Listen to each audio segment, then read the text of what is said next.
আমি যে সময় জানলাম পুত্র লিখো পিটাইতেছে আওয়ামী লীগ আমি উৎস হয়েছি যে আজকে আমি খুশি বাংলাদেশ জিন্দাবাদ খালেদা জিয়া জিন্দাবাদ দেশে আজকে আমি বংশাল যাচ্ছি আমি বিএনপি কর্মী আমরা আজকে খুশি আমাদের নেত্রীকে বাড়ি ছাড়া করছে বেআইনিভাবে আজকে খুনি হাসিনা 10 যে পালিয়ে গেছে যারা যারা তার সাথে কাদের সহ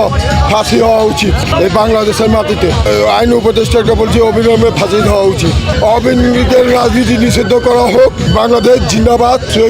খালেদা জিয়া জিন্দাবাদ দেশে আজকে আমাদের নেত্রীকে খুনি হাসিনা বাড়ি ছাড়া করেছে এই উৎস যে সে আজকে বাড়ি পালাইছে দেশ ছেড়া আমাদের নেত্রী আপসের নেত্রী দেশ ছাড়ে সে বাংলাদেশে রয়েছে মরার পথে থেকে আল্লাহ তারা বাঁচা নিয়েছে আল্লাহ তার আপনারা সবাই দোয়া চাই তার জন্য তার জন্মদিন উপলক্ষে তাকে সুস্থ হোক আমাদের নেত্রী আমাদের কাছে থাকবে কিন্তু শেখ হাসিনা কোনোদিন বাংলাদেশে আসতে পারে না কাদের যারা যারা জড়িত তাদের বিচার হওয়া উচিত ফাঁসি হওয়া উচিত এবং আওয়ামী লীগ নিষিদ্ধ করা হোক প্রথম বাংলাদেশ আমার শেষ বাংলাদেশ জীবন বাংলাদেশ আমার মরণ বাংলাদেশ আমার খুশি লাগতেছে আমার নেত্রীকে কান্নাইছে আল্লাহর গজব তার উপরে পড়েছে হ্যাঁ আজকে আমাদের নেত্রীর জন্মদিনের উপলক্ষে আমার নাচ গেছি নেত্রীর জন্য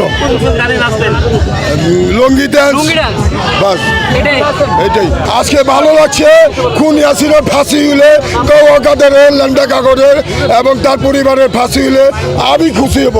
আমি যে সময় জানলাম পুত্র লিখো পিটাইতেছে আওয়ামী লীগ আমি উৎস হয়েছি যে আজকে আমি খুশি যে আমাদের নেত্রীকে তারা বাড়ি ছাড়া করেছে বেআইনিভাবে আজকে দেশ ছাড়া এবং জন্মদিন উপলক্ষে আমার নেত্রীর জন্য সবার কাছে দোয়া চাই যে সুস্থ হয় ইনশাল্লাহ প্রথম বাংলাদেশ শেষ বাংলাদেশ জীবন বাংলাদেশ আমার মনে এবং তারেক রহমান দেশে ফিরে আসবে বীরের দেশে আছে আসবে ফিরে বাংলাদেশে জনগণ তাকে ফুলের মালা দিয়ে নিবে